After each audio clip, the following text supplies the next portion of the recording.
cái record có thể tại tôi set can đi mẹ kết có tôi tên nó phải câu mai quá bay sang lắm này lon đó thành lắm cái vàng nó hiện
còn thấy là được chưa chưa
lắm chuyện này,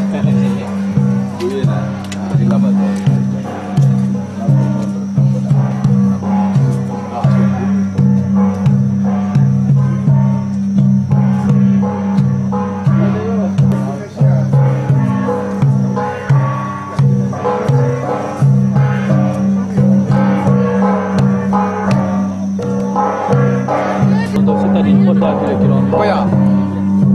累，去买的。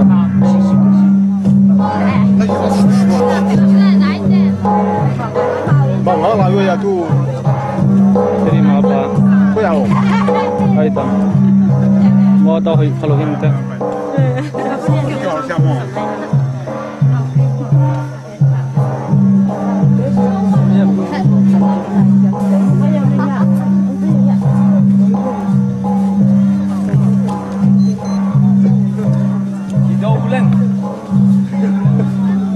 Kinh người chơi tắm mà mồi. Gì đó là gì? Đi mà màu rồi cái màu gì?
bằng nông khoa tổ đã ngu nghề có súng bằng khoa ông đã chừng lâu hoa ấy ở dù tôi đã ta sự lung tàng bóng đông đâm tình nam hồ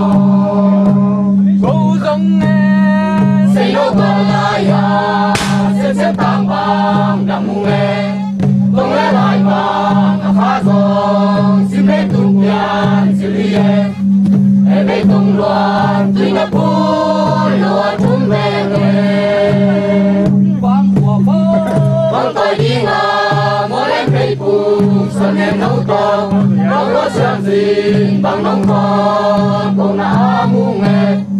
có xứng ta qua ông đã chìm lâu à hay ở trong tôi ra để ta sẽ lung tàng bóng đông đắp kim nam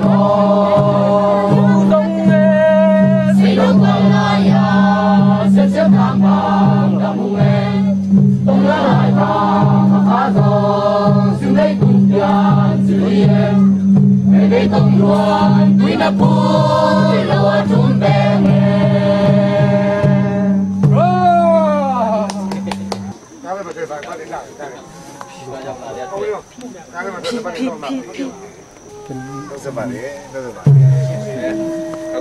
Kita mau. Kita mau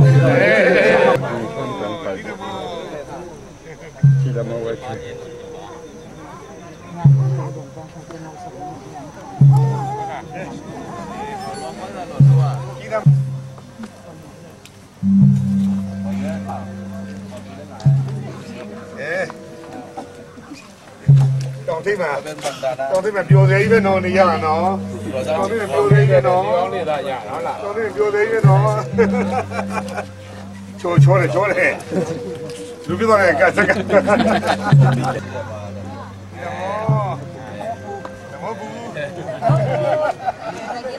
Cảm ơn bù đó đi lại. Cảm ơn.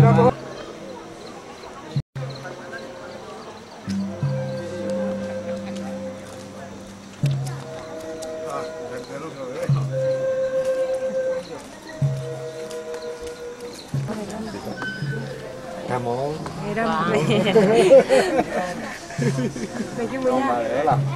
Cảm ơn. Dale, sala de mila. Tenía ပြောင်းနေလာဘောနော်ဘယ်စားလဲကျူသားနေလားဘယ်စားကျူသားလားနော်ပြည့်ရလားအဲ့ဒါဘယ်လိုလဲကျောင်းမနေဘယ်လောက်ကြာလဲဟုတ်လားပြောလားဘယ်တော့ပြောဒီဘက်ကလားဒီကောင်ဒီကသမီးတယောက်ပဲတခိုင်းတိုင်းညုံမှုနေရတဲ့ဟောတတိရှိပြီတဲ့ပြောပါတယ်တဲ့ကျွန်တော်တို့ဒီလိုလုပ်လိုက်ပြောတယ်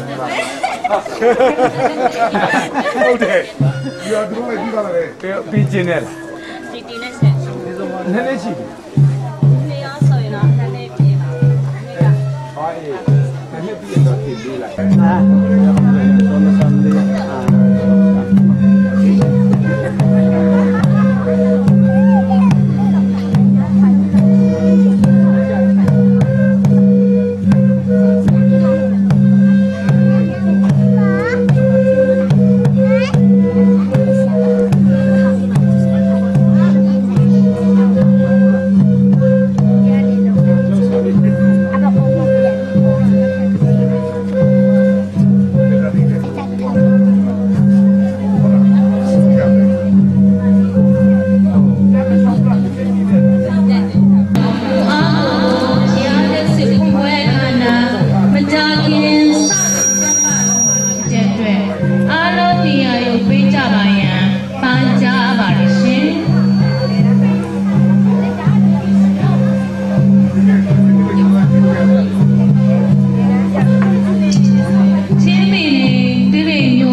Nadial jauh na puan dum jauh.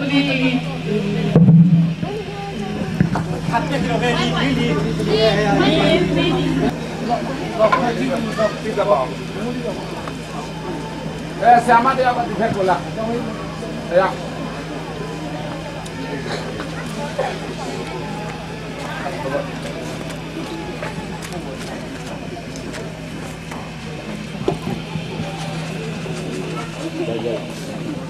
Tapi ini lah, jadi dia. Oh, ya ya kau lah. Kau lah. Jangan lah. Jangan.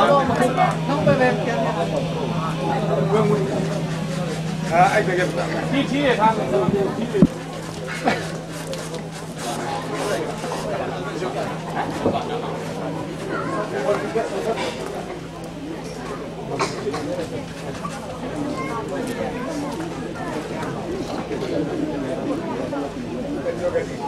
Kalau bayar dulu lah, lagi. Kalau di mana? Kalau bayar boleh. Kita kecil ni mana?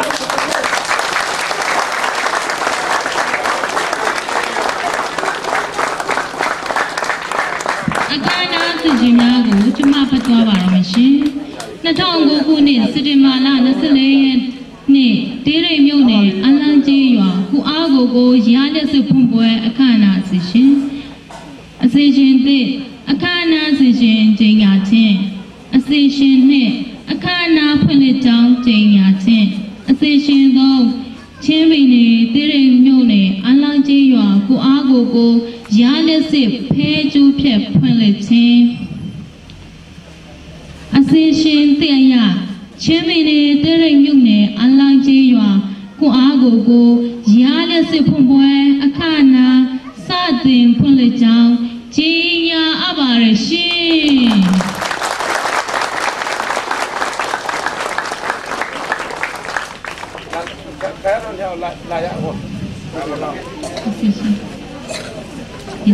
အစီရှင်နဲ့အရာဒီတယ်အစီရှင်နဲ့အရာ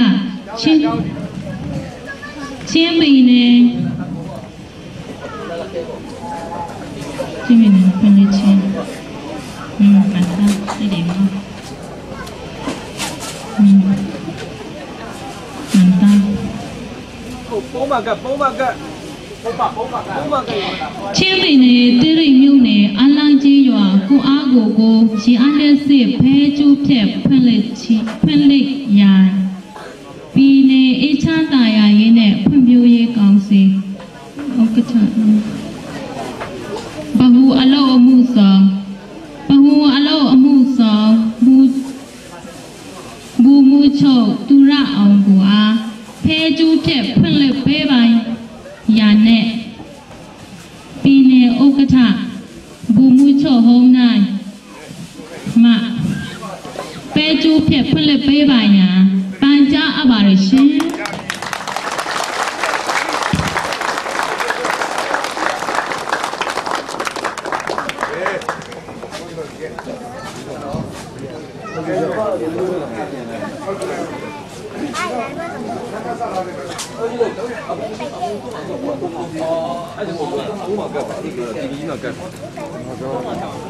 ပါရရှင်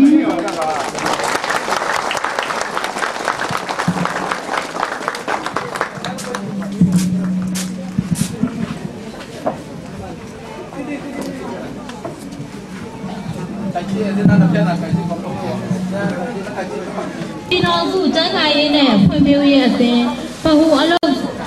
အမှုဆောင်ချင်းပြည်နယ်နေမီတာဝန်ခံဗိုလ်မှူးချုပ်သူရအောင်ကိုနဲ့အလံပေသူများတွေ့ဆုံပွဲအခမ်းအနားအစီရှင်သည့်အခမ်းအနားအစီရှင်ကြေညာခြင်းအစီရှင်နှင့်အခမ်းအနားစတင်ကြောင်းကြေညာခြင်းအစီရှင်3ပေထောင်စုကြက်ခိုင်ရေးနဲ့ဖွံ့ဖြိုးရေးအသင်းဗဟုအလုပ်မှုဆောင်ချင်းပြည်နယ်နေမီတာဝန်ခံဘူမူချုပ်သူရအောင်ကိုမှအမှားစကားပြောကြားခြင်းအစီအစဉ်လေးပေထောင်စုကြက်ခိုင်ရေးနဲ့ဖွံ့ဖြိုးရေးအသင်းနာယကပြည်နယ်အေးချမ်းသာယာရေးနဲ့ဖွံ့ဖြိုးရေးကောင်စီဥက္ကဋ္ဌဘူမူချုပ်ဟုံးနိုင်မှအမှားစကားပြောကြားခြင်းအစီအစဉ်ကတိရိမြို့နယ်အေးချမ်းသာယာရေးနဲ့ဖွံ့ဖြိုးရေးကောင်စီဥက္ကဋ္ဌဦးအောင်စောမှုမှဒေသခံပြည်သူများမှကျေးဇူးတင်စကားပြောကြားခြင်းအစီအစဉ်6ပေထောင်စုတက်ခိုင်ရေးနဲ့ဖွံ့ဖြိုးရေးအသင်းဗဟုအလုပ်မှုဆောင်ချင်းပြည်နယ်နေမီတာဝန်ခံဗိုလ်မှူးချုပ်သူရအောင်ကိုမှကြီးရွာအတွက်ဇာနယ်များနဲ့ဖန်လေကြောင်းကျင်းရရဖြစ်ပါရဲ့ရှင်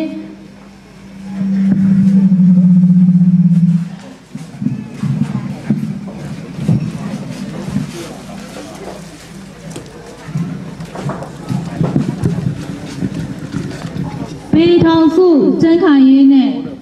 ဖွံ့ဖြိုးရေးအသင်းဗဟုအလုပ်မှုဆောင်ချင်းပြည်နယ်နေမီတာဝန်ခံဘူမူချုပ်သူရအောင်ကိုနဲ့ကျေးရွာပေသူများတွေ့ဆုံပွဲအခမ်းအနားစတင်ကြောင်းကြေညာအပ်ပါရရှင်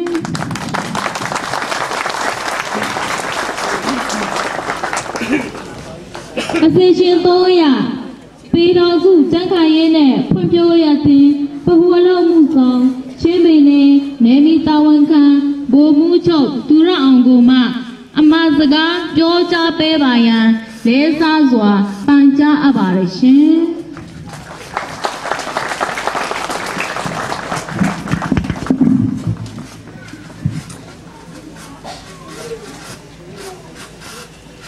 ဒီမျိုးတွေအမ်လတ်ကြီးရွာကဒီကမောင်နှမတွေတာသမီတွေမိဘတွေနဲ့ပေါ့လေအခုလိုတွေ့ဆုံခွင့်ရတဲ့အတွက်ဘုရားသခင်ကိုလည်းပဲကျေးဇူးအထူးတင်ရှိပါတယ်ဒီစီစဉ်ဖြစ်မြောက်အောင်စီမံပေးတဲ့ချင်းပြည်နယ်ပြည်တော်ကျန်းတကူအသင်းတွင်မူဦးအောင်မင်းနဲ့တကွဒီမျိုးတွေပြည်တော်ကျန်းတကူအသင်းအလုံးမှုဆောင်မှုကိုလည်းပဲအထူးပဲကျေးဇူးတင်ပါတယ်နောက်ဒီစီစဉ်ကိုတဲအောင်အားပေးတဲ့ချင်းပြည်နယ်အေရန်တိုင်းပြည်ကောင်စီဦးထဗိုလ်ချုပ်ဟုံးကိုင်းနဲ့ဌာနဆိုင်ရာအကြီးအကဲများကိုလည်းပဲကျေးဇူးတင်ဝဲမှာပါကြောင်းပြောကြားလိုပါတယ်ချင်းပြည်နယ်တာဝန်ခံဒီခိုင်ဖြိုးဘိုလ်မှုဆောင်တာဝန်ထမ်းဆောင်ခဲ့တာကို ချင်းပြည်နယ်တွင်မှာဒေသဖွံ့ဖြိုးလုပ်ငန်းတွေကိုတမျိုးဝင်တမျိုးတွေတောင်စီတောင်တဲ့လုပ်ခဲ့တာ10နှစ်ကျော်ခဲ့ပါပြီတွန်းစံပြည်နယ်မျိုးတွေကိုတော့အကောက်ပေါင်းရာချီပြီးတော့မှရောက်ခဲ့ပါတယ်သို့တော်လေမတိကူမြစ်ဒီဘက်ကအနက်ကြီးပါတော့ဖြင့်ပထမဆုံးချိန်ရောက်ဖူးတာပါတွန်းစံသွားတိုင်းကျိုးလာမြင်တဲ့ခါမှာကျိုးလာဖြတ်ပြီးတော့မှတောင်ထိပ်ဒီဘက်ကရွာတွေကိုလာခြင်းနဲ့ဆန္ဒရှိခဲ့တာကြားပါပြီသို့တော်လေဒီကနေ့မှပဲရောက်ပြီပါတော့တယ်အလားတူပဲချင်းပြည်နယ်ဥက္ကဋ္ဌကြီးဘုကျော်ဟောင်းဝင်းလည်းအခုမှနော်ပထမကြိမ်ကျွန်တော်ရောက်ဖူးတာဖြစ်ပါတယ်အဲ့တော့ဒီမှာရွာလေးတောင်ထိပ်မှာလာတည်ထားပါတယ်သူ့ရဲ့ပြင်းတဲ့နေရာလည်းမရှိတော့ပါဘူးမူလည်းမူရင်းဆိုတော့ကားလေးတော်လေးမောင်းတရပါတယ်သူတို့လမ်းကောင်းပါတယ်ရတော့အင်ကြီးအင်ကောင်းတွေတွေ့ရပါတယ်ခလေးလည်းအများကြီးတွေ့ရပါတယ်နော်သာသာယာနဲ့ဒီမှာအားလုံးပျော်ရွှင်နေတဲ့သဘောမျိုးဖြစ်ပါတယ်ဟိုဆရာမမြောက်အပြိုကြီးနဲ့ပြိုလေးလည်းသွားတွေ့ပါတယ်တယောက်ကစကိုင်းတိုင်းညော်မှုနေရတယောက်ကရန်ကုန်မြောက်ဦးလာပါအပြိုကြီးနဲ့ပြိုလေးပေါ့တပီးတို့ရဲ့လို့အလန့်ရွာသူတို့လိုက်ပြီးသွားလာပါပဲလို့ဟုတ်တယ်မလားရောဖို့ရှို့လည်းမကူရတော့ဘူးလို့ပြောလဲလားနော်ခုနဆရာမတို့ရဲ့ကျမ40ကျော်နေပြီတဲ့ဖြစ်တော့ပါဘူးလို့ပြောတယ်ဟုတ်လားတော့ဒီနေ့ဦးလိုက်တော့မှတ်သွားပါတယ်ရောင်းပဲပြင်မလားလင်းနဲ့ပြေးသားမလားမသိပါဘူးကျွန်တော်တို့နော်အခုတော့သူစီမံပြတ်သေးကြပါလေကျွန်တော်တို့အဲ့တော့ဘာဖြစ်လို့ဆိုတော့ကိုပြည်တော်စုသားတွေကြီးပဲကိုညီတော်မောင်တို့သွေးချင်းသားချင်းတွေကြီးပဲနော်ကျွန်တော်တို့ဘာဖြစ်လဲဘာမှနာစရာမရှိပါဘူးကိုသွေးချင်းသားချင်းတွေကြီးပါပဲကိုပြည်တော်စုမှာဖြစ်ပါတယ်နိုင်ငံခြားသွားလို့လည်းမဟုတ်ပါဘူးဒါမလို့ပြောချင်တဲ့ဖို့တွေကိုအားပေးခဲ့ပါတယ်ဆရာမကြီးက၄နှစ်ကျော်ဆိုသူတော့ပြောင်းချင်ဖို့တော့မရပါဘူးတဲ့ကြည့်တော့ကိုတရားရှိလို့ဒီဘက်သဘောရှိပါလေကျွန်တော်တို့ဒီလိုတောင်ထိပ်မှာနေ့ကလာကြမယ်တော့လာပြီးတော့မှပြည်နယ်တောင်ထောင်လို့ဆရာမကြီးကိုလည်းပဲအထူးကျေးဇူးတင်ပါတယ်မှတ်လဲမှတ်သားသွားပါမယ်ဒီကနေ့ကတော့အနန္တကြီးပါရဲ့ပေါ့လေကိုအားကိုရရတဲ့စစ်ဖွင့်တဲ့အခမ်းအနားဖြစ်ပါတယ်ကျွန်တော်တို့တူရောဘယ်လောက်ပြီးလောက်လဲ38ချင်းပြည်နယ်ဒီမှာကျွန်တော်တို့ချင်းပြည်နယ်ပြည်ခိုင်ပြိုးဟလာပြည်ခိုင်ပြိုးရချင်းပြည်နယ်ပြည်ခိုင်ပြိုးတဲ့နိုင်ကာကြီးဘုကျော်ဟုံးကိုင်းပြည်နယ်ပြည်ခိုင်ပြိုးတွင်မူဟလာဦးအောင်မင်းနောက်တရမြို့နယ် EC တွေရဲ့စီမံမှုနဲ့ပေါ့စီမံမှုနဲ့ကျွန်တော်တို့ချင်းပြည်နယ်ဒီမှာကျေးရွာပေါင်း100ကျော်လောက်ကိုအားကိုရစစ်လုပ်ငန်းတွေတည်ဆောက်ဖို့တကူပူပေါင်းဆောင်ရွက်ပေးလို့ရှိပါတယ်ရွာကလည်းတဲ့နေမှာမာတီဆောင်ရွက်ပါတယ်ရွာမတက်တဲ့ကိစ္စမှာကျွန်တော်တို့ပြည်နယ်ပြည်ခိုင်ဖို့အသင်းနဲ့မြို့နယ်ပြည်ခိုင်ဖို့အသင်းနဲ့ဒီကလိုအပ်ချက်ကိုပံ့ပိုးပေးပါတယ်အဲ့လိုပံ့ပိုးပေးတဲ့မှုတကူနေပြည်တော်မှာကျွန်တော်နဲ့ပေါ့လေဟလာချင်းပြည်နယ်ပြည်ခိုင်ဖို့အသင်းရဲ့နိုင်ကားကြီးဖြစ်တဲ့ပြည်နယ်ဥက္ကဋ္ဌဘုကျော်ဝင်းတို့ကဒီကပံ့ပိုးနေအောင်လေကျွန်တော်ကစီမံပေးပါတယ်လို့ဆိုရှိရင်လိုအပ်တဲ့တော့ကျွန်တော်ဟလာတက်ကျိုးတွေပေါ့ကျွန်တော်ကဂျေကျိုးဟလာကိုပါကျိုးအလူပြန်ကျိုးပံ့ပိုးပေးပါတယ်နောက် TV လည်းကျွန်တော်ကလူပါတယ်လူမဖြစ်ပါတယ်အဲ့တော့ခုဆိုရင်ဘာကျွန်တော်တောင်ထိပ်မှာရှိတဲ့ဒီအနန္တကြီးဘောကကိုအားကိုမျက်စိမီလင်းပါပြီခဏဆိုလို့ရှိရင်အနန္တကြီးဘောပါမယ်ရွာပေါင်း39ရွာကိုကျွန်တော်မီလင်းအောင်ပြည်ခိုင်ပြိုးအသင်းအစီအစဉ်နဲ့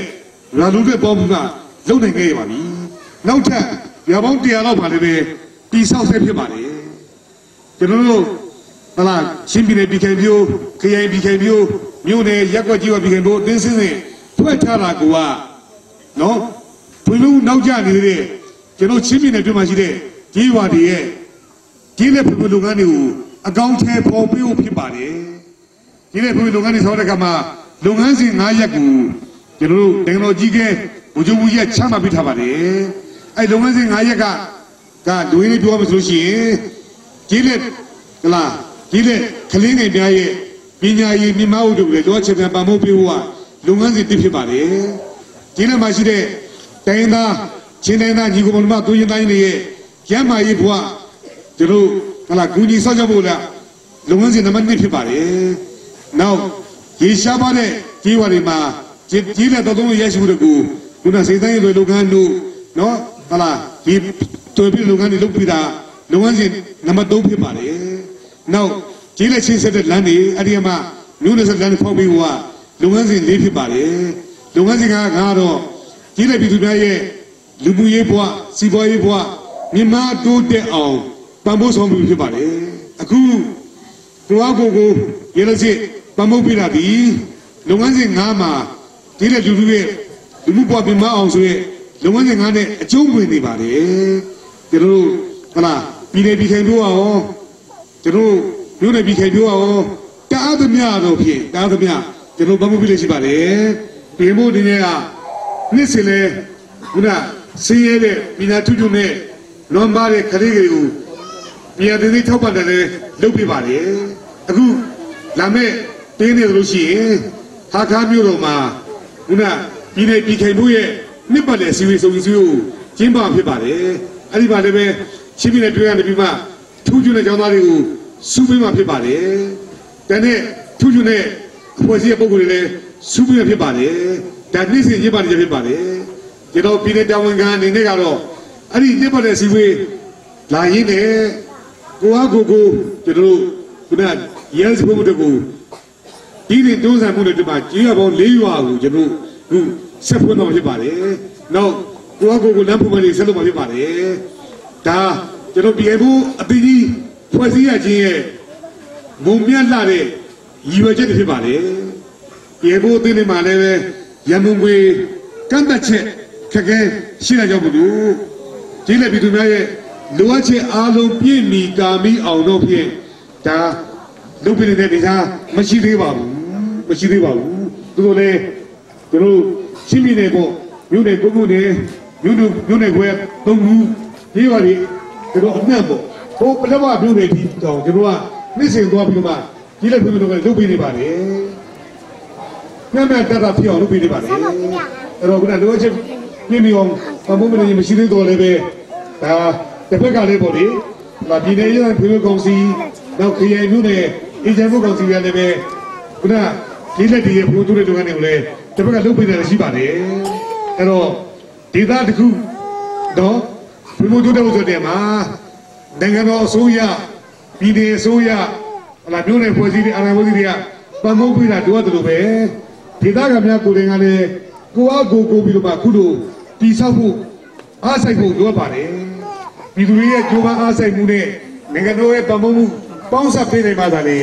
ကျွန်တော်ရှိပြီနေဟာဖွံ့ဖြိုးတိုးတက်လာမှာဖြစ်ပါတယ်ဒါကြောင့်မလို့ကျွန်တော်တို့ရှိပြီရဲ့နောက်လိုအပ်တဲ့ဖွံ့ဖြိုးတိုးတက်မှုတွေရရှိဖို့အတွက်ကိုဟလာကျေးဇူးတူကလည်းပဲဆက်ပြီးကြိုးစားကြပါကျွန်တော်အသိကြီးကလည်းပဲတားသမျှပံ့ပိုးပေးတော့ဖြစ်ပါတယ်ဟလာပြည်နယ်အေးရတဲ့ဖွံ့ဖြိုးကောင်စီခရိုင်မြို့နယ်အေဂျင့်ဘုတ်ကောင်စီများအစည်းအဝေးကလည်းပဲတားသမျှဥဆောင်ပံ့ပိုးတော့ဖြစ်ပါတယ်နောက်ခုနရှိပြီတဲ့အနာဂတ်ကိုပုံဖော်ဖန်တီးပေးနေမယ်မျိုးဆက်တဲ့လူငယ်တွေရှိပါတယ်အဲ့လူငယ်တွေအားလုံးကလည်းပဲဒီခိုင်ဖို့အတင်းကြီးရဲ့အလံတော်အောက်ကိုဝင်ရောက်ပြီးတော့မှအတင်းရဲ့သူပူပေါင်းလို့ရှားပါဖို့လိုအပ်ပါတယ်ဒီလူငယ်တွေရလို့ရှိရင်နော်သူတို့ပြည်နယ်ရဲ့အနာဂတ်ပြည်တော်စုရဲ့အနာဂတ်ကိုပုံဖော်ဖန်တီးပေးမယ်မျိုးဆက်တဲ့ဖြစ်ပါတယ်ဒါပေမဲ့မျိုးဆက်တဲ့လူငယ်အားလုံးလည်းဒီခိုင်ဖို့အတင်းကြီးရောက်လာဖို့အတွက်ကိုလည်းမိဘကျွန်တော်ရသူများလည်းဟလာကူညီပညာပေးနော်ဆောင်းပေးကြဖို့မှားချိုင်းနေပဲနေကုန်းချုပ်ပါနေယူစပါလေတမော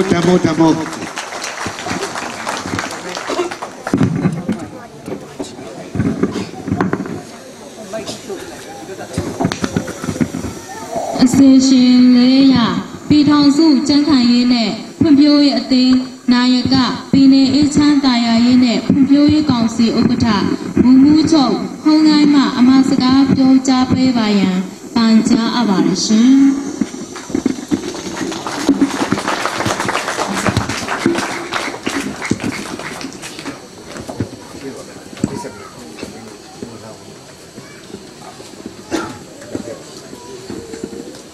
နေဒီမျိုးနဲ့အလံကြီးရောက်ရှိလာပြီးတော့ချင်းပြည်နယ် တောင်ခါဒီတောင်သူကြံခိုင်နေဖွံ့ဖြိုးရေးလုံးမှုဆောင်ဘုသူဘာသူရအောင်ကိုနဲ့ဒီမှာကြောက်ရောက်လာကြတဲ့ဒီနေ့ဒီခံပြုတ်တွေ့ရင်ဦးအောင်မင်းအားကြောင့်ဒီမှာဒီနေ့မှာကျွန်တော်ရဲ့ဒီခံပြုတ်တွေ့ရင်ဖြစ်ပါတယ်ဦးအောင်မင်းအမပိုင်းအမမှာလည်းဒီနေ့တွန်ကြားရေးမှုဖြစ်ပါတယ်နောက်ဒီဘက်ကကျွန်တော်ရဲ့ဒီချင်းပြည်နယ်ရဲ့အခုလက်ရှိအရင်တော့ကတော့အင်ဂျင်နီယာမှုကြီးချင်းပြည်နယ်ရဲ့ပတ်စံအတောင်ပါအခုကျတော့ရာထူးတိုးပြီးတော့ဒုတိယအင်ဂျင်နီယာချုပ်ရာထူးရပါတယ်သို့တော့ချင်းပြည်နယ်မှာဆက်လက်ပြီးတော့အလုံးလုံးနိုင်အောင်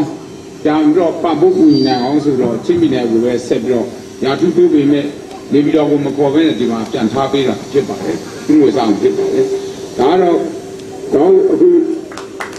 ဖလန်းခိုင်ကိုအတူရောက်ရှိလာတဲ့ဖလန်းခိုင်အေဂျန်တာရဲ့ဖွံ့ဖြိုးကောင်စီဥက္ကဋ္ဌဖြစ်ပါတယ်ခင်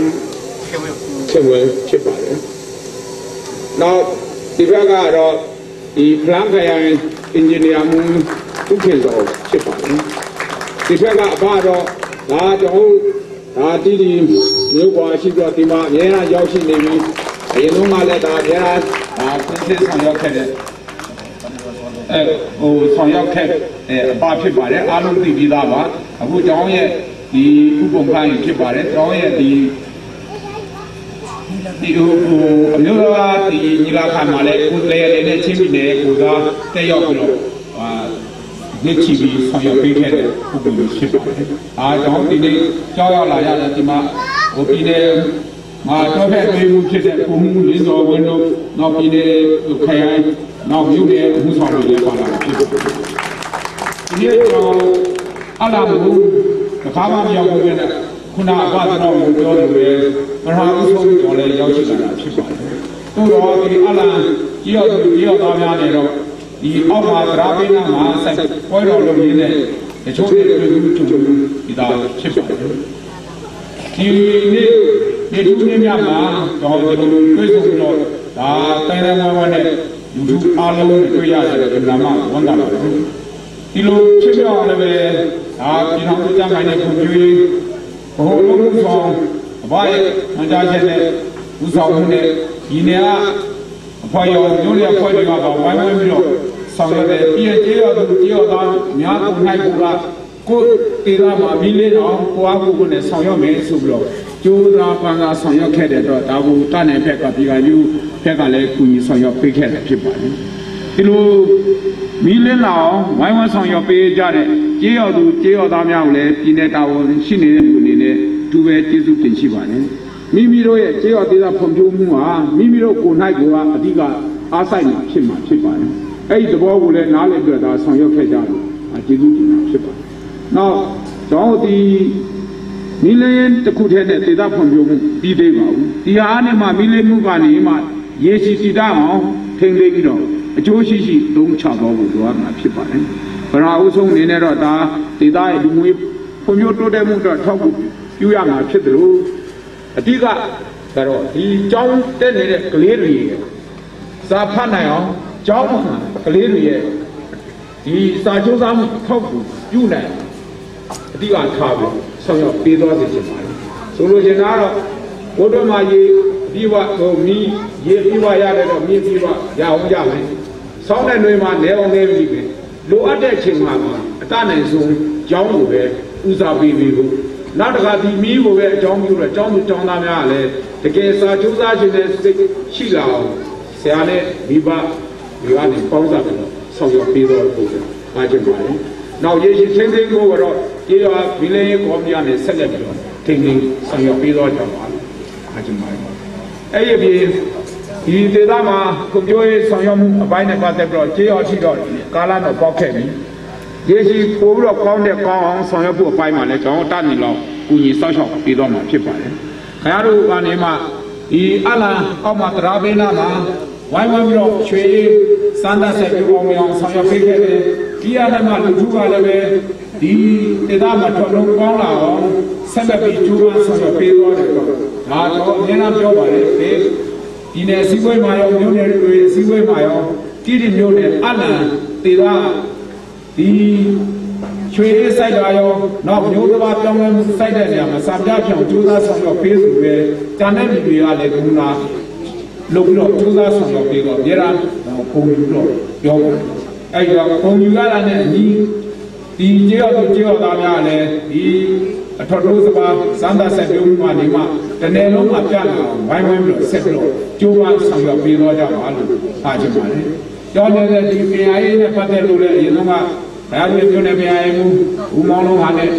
သူကအသိခေါ်ပါတယ်ကျောင်းအချင်းများလို့တက်လာနိုင်ခဲ့တယ်ကျောင်းကကြာပြီးနည်းနည်းပါတော့ကြည်ပေးလို့လိုတဲ့အားလေးတွေဖြည့်ဆည်းပေးကြအောင်ဆိုပြီးပြောခဲ့တာရှိပါတယ်ကျောင်းလည်းဒါပြီးရတော့အခြေအနေလေးလိုက်တာကြည့်ယူလိုအပ်တဲ့အားတွေကိုပညာရေးနဲ့ဆက်ဆက်ပြီးဆောင်ရွက်ပေးရမယ့်ကိစ္စရှိတယ်ဆောင်ရွက်ပေးတော့မှာဖြစ်ပါတယ်ဆရာမကြီးနဲ့ကြေးရောကလူတွေကလည်းလိုအပ်တဲ့အားလေးရှိတယ်ပဲဆက်ပြီးတော့တင်ပြဆောင်ရွက်ပေးတော့ရပါလို့အားချင်ပါတယ်ဒီနေ့ဒီအဘဒရာအောင်ကိုယ်တိုင်ဥဆောင်ပြီးတော့ဒီကြေးရောရဲ့ပုံမျိုးတွေလာရောက်ကြည့်ရှုအားပေးတော့တဲ့တော့အားလုံးဒေါင်းအပါဝင်ကြေးရောသူကြေးရောသားများဝတ်မြောက်ကုန်တာလက်ခံရင်းနဲ့ရှစ်ဆက်ပြီးတည်သားရဲ့ပုံမျိုးတွေဝိုင်းဝန်းဆောင်ရွက်သွားကြပါမယ်လို့ကတိပြုရမှုချုပ်တယ်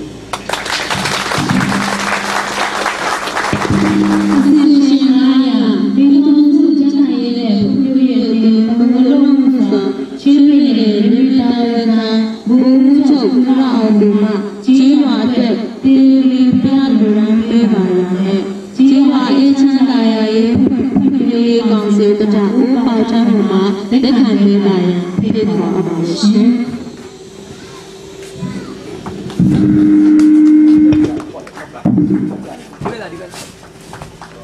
ဒီလာ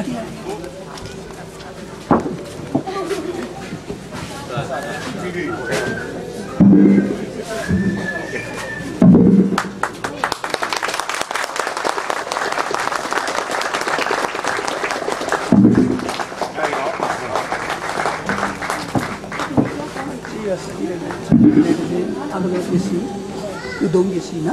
ikai tekare pe tunggu. Sejujurnya, bilang sejahaya, pemilik naya, bini ijahaya, pemilik konsulta, muncul nama, jiwa dua, zaliyah, asal dia berapa bayar,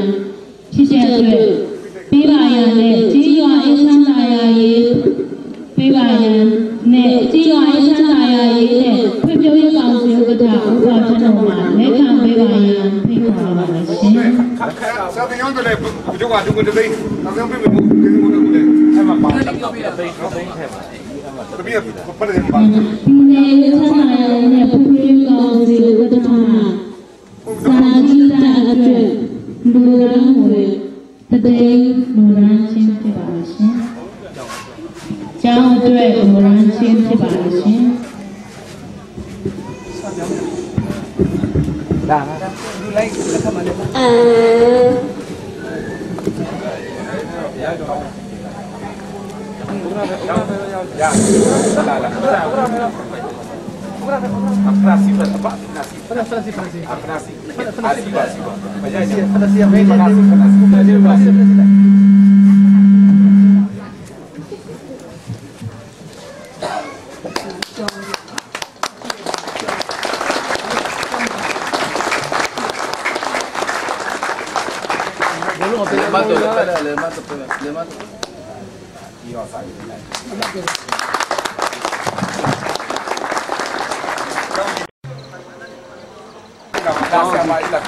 ကျောင်းကြီးကျောင်းကြီး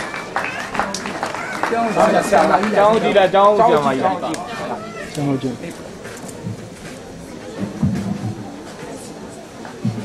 ျောင်းမကြီးတောင်းပါ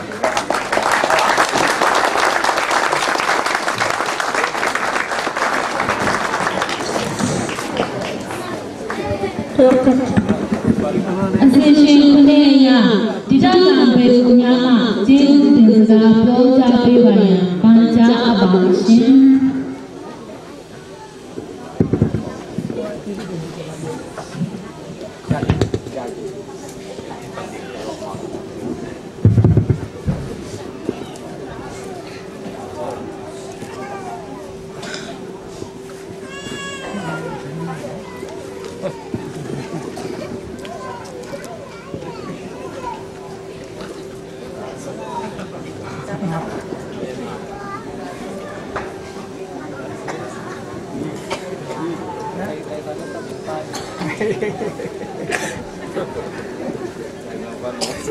လေးစားတဲ့ဒီတော်စုကျန်ခရီးနဲ့ဖွံ့ဖြိုးရေးအသင်းဘဟုအလို့မှုဆောင်ပြည်내တာဝန်ခံမှုချုပ်တူရအောင်ကိုမိပြည်내ဥက္ကဋ္ဌလူမှုချုပ်ဘုံငိုင်နဲ့တကွကျော်ရောက်လာတဲ့အဲ့ဒီလိုကြီးများရှိမောက်တွင်ဒီခုလိုကြီးကျူးတဲ့စကားပြောခွင့်စားတဲ့အတွက်ကြောင့်မြတ်စွာဘုရားသူမိကျမ်းပမာဏပြောင်းကျလိုပါတယ်ဒီကနေ့ကျွန်တော်များအောင်ကြည့်ရွာတို့အဲ့ဒီလိုကြီးများယခုလိုကျွန်တော်တို့ယခုလိုကြွားရောက်လာတဲ့အတွက်ကြောင့်ကျွန်တော်တို့အားလုံးဂုဏ်စုံဝမ်းသာမိကြောင်းကြီးရွာသူကြီးရွာသားများလုံးဝမ်းသာဂုဏ်စုံမိကြောင်းဝမ်းသာဂုဏ်စုံပီတိမိကြောင်းနဲ့ဇနီးကြွားရောက်လာတဲ့အဲ့တော်ကြီးများအားလုံးစိတ်ချမ်းသာခြင်းကိုစိတ်ချမ်းသာခြင်းကိုကြမ်းမာခြင်းဖြစ်ပါစေလို့ဆုမွန်ကောတောင်းပါတယ်အဲ့ဒီတော်ကြီးများခင်ဗျာကျွန်တော်များကြီးရွာတိုးတက်ဖွံ့ဖြိုးရေးအတွက်မတိုင်မလိုအပ်လက်စီမီမတိုင်မလိုအပ်လက်စီတယ်လီဖုန်းကိုပြည်ထောင်စုကျန်းမာရေးနဲ့ပြည်ထောင်စုကျန်းမာရေးအသင်းမှပြည်လူတိုင်းကပြည်ဖြစ်စာစစ်တွဲစည်းစနစ်တွေပြည်တွဲပြည်ပနာယီတာယီလူမှုရေးတွေ၎င်းအထက်အာဏာပိုင်အားလုံးနဲ့၎င်းအချင်းနဲ့တပီးနီလွိုက်ကူစွာစစ်တွဲနိုင်တဲ့ဖြင့်တမိုင်းတွင်မစုံဘူတော်ဒီဝအစင်အတန်တစ်ခက်ပြန်လေမြန်မာခဲ့ပါတယ်၎င်းအပြည့်မီလင်းကြီးအတွက်အတင်းကြီးမှမိကျူးများပြလူရန်တဲ့အတွက်ဇနီးကျွန်တော်များကြီးရွယ်တွေ9ကီလိုစီတော့ဒီရလက်စီမီကိုမီစီပြညောင်ကြီးပြကြီးများနေတို့ဒီရလက်စီမီထိန်ထိန်လဲနိုင်ပါတယ်သခုလိုကျွန်တော်များကြီးရွယ်အားအဘေဘေမဖွံ့ဖြိုးသူတဲ့အောင်မူနီဆောင်ရွက်ပြီးတဲ့ပြည်ထောင်စုကျန်းခိုင်ရေးနဲ့ဖွံ့ဖြိုးရေးအသေးမှအသေးဘဝလုံးအမှုဆောင်ချင်းပြည်နယ်နေမီတာဝန်ခံမှုချုပ်တူရအောင်ကိုနဲ့အသေးနာရကလူကြီးများအားအထူးကြီးယူတင်ရှိချမ်းပြောကြလိုပါတယ်ဆက်လက်ပြီးအဲ့ဒီတော်များအားလုံးတော်လီလာလာတွင်ခလုံးမတိဆိုမငီပဲကျန်တိုင်းအောင်ဆောင်တိုင်းရောက်ပါစေလို့မိနေရန်ဌာနတို့မိသားစုနဲ့၎င်းမိကိုင်ဌာနတွင်စောစောမောမောပြန်လည်ဆောင်နိုင်စီရန်မြတ်စွာဘုရားရှင်ကလိုက်ပူပါစေဆုမောဘောင်းတောင်းရင်နဲ့နှုတ်ခေါင်းဆက်တတ်ရင်ညီကုံဆောက်ပါတယ်ခင်ဗျာ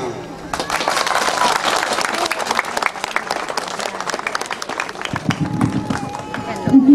ရှိရအခါနာပေးစီကြောင်းကြည်ညာရန်ဖြစ်ပါရှင်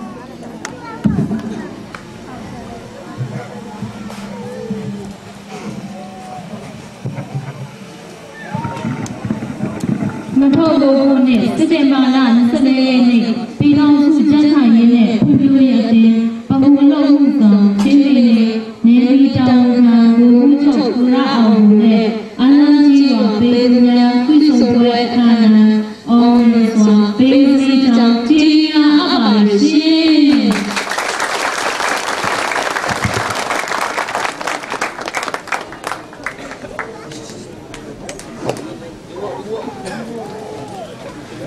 Navekun.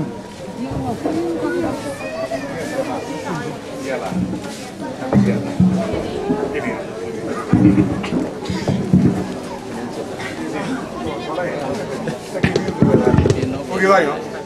Okay, right, no? Come here, come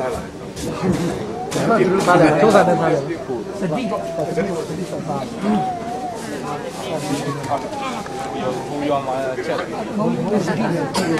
ချလို့လာနေနေဆောက်ပါလိုက်လေစား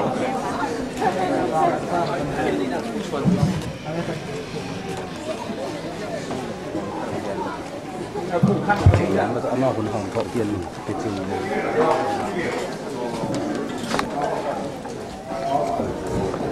ကြီးတော့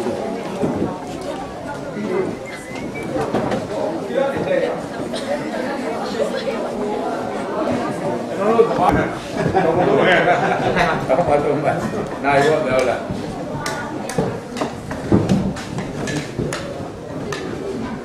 တော့ဘောဆိုင်လေးဒီဆိုင်တော့ဘာပြုံးလဲဟုတ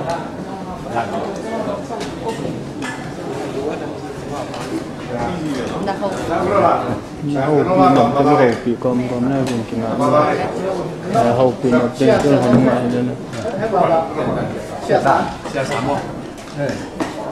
ជាមកបងមកကဲဟိုစားပြီ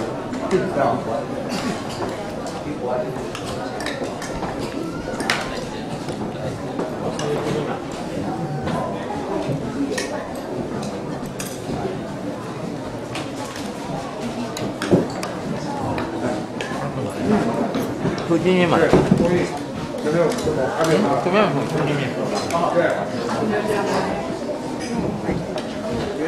空袭也空袭空袭给他的他懂了ဒီတော့ဘုန်းကြီးနေပါလေအဲဒီတော့အောင်လည်းကိုယ်တွေကျမချလာပါစေကဲဘုရားတကယ်နဲ့မဆုပ်ပါဘူးကဲခေါင်းကြီးမိုးလိုက်ကြလို့လေ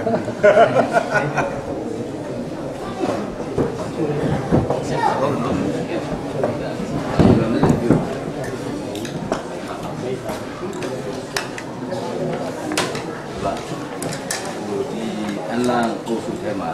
လေလံကြည့်ရတယ်ကိုစုအဲ့ဒီသူတို့လေလံလည်းဟိုရဲလက်စီကိုကွာကိုပေါ်နေဟို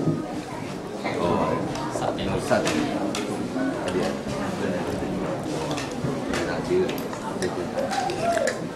အနေလိုက်လောအနေလိုက်နော်ကောင်းပြီကျောင်းကတော့ကြည့်လားအနေလိုက်ဟုတ်ပါပြီအဲ့ဒီရောအဲ့ဒါရလားဟုတ်တော့လေရမ်းတယ်ဝစားပါဆယ်လုံးဝစားလိုက်ဝစားလိုက်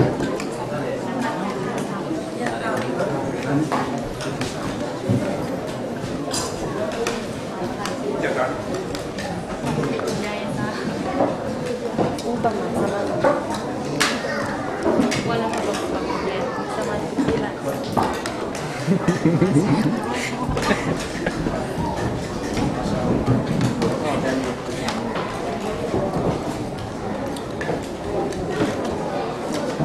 หอมผัดเนื้อมีแต่จังชอบบุกไปนะชอบบุกไปนะครับอันไหนกว่าเนี่ยก็ไปစားတော့တော့တော့ပြီးနော်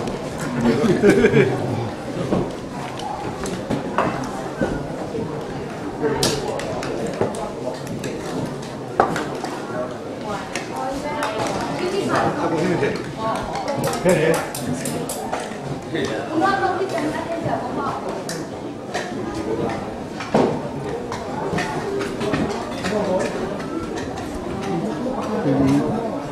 应该比台湾是对。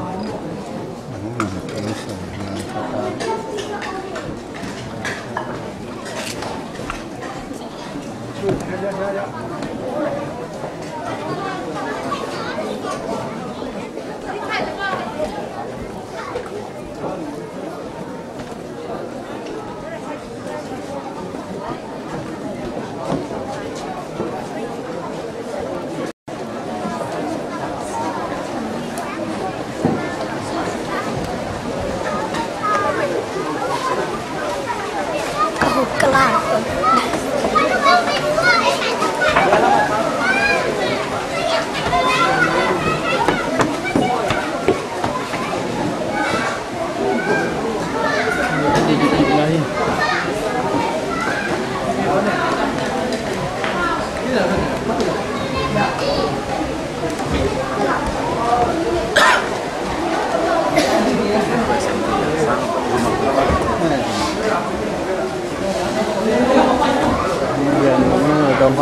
คำเล่าที่เราอันคำคิดอันนี้เขียนมันเดือนมันเป็นเรื่องอะไร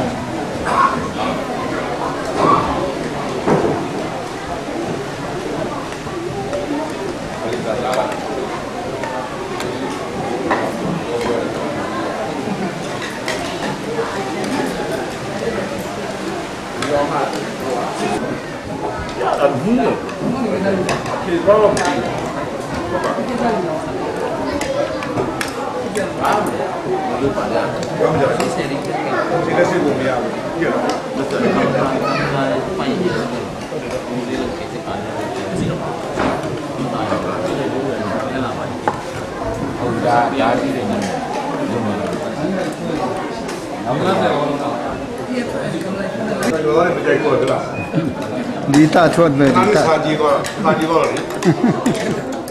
စားလို့များရပေါ့ဟုတ်လားစကားလည်းကြည့်တော့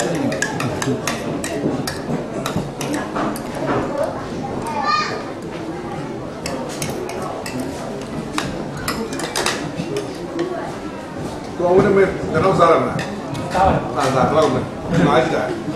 တော့ချင်တော့မမရှိစားမလား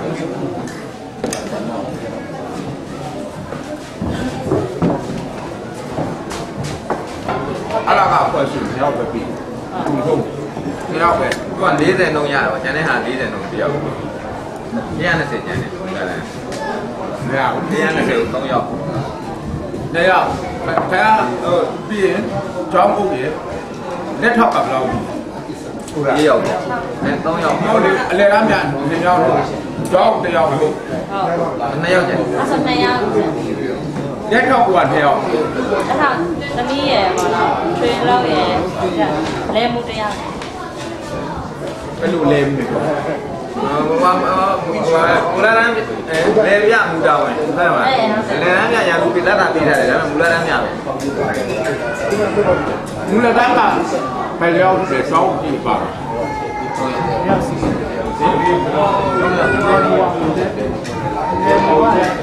ဲမူနှစ်ယောက်ဖယ်လိုက်တော့ဘိုးရုပ်ပြောတာလဲမူနှစ်ယောက်ဖယ်လိုက်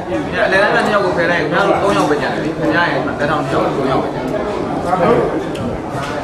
ခါရတော့แบบพระเอาของมูลด้านเล็กของเราแต่ละวิธีพระมาป่ะแต่เราเรื่องแบบเป็นเราเนี่ยชาจุของเราต้องเสียนี่เลยอ่ะง่ายก็เดี๋ยวกันฮะอะไรอ่ะมูลด้านเล็กของป่ะมูลด้านเล็กของบุคลากรปีฮะထိုးရတယ်ဟုတ်တောင်းရတယ်လေတော့တော့ဆရာကြီးကလေးတွေစားတာဖြစ်နေနော်စစ်စစ်တိုင်းကြောင်းဖြစ်နေနော်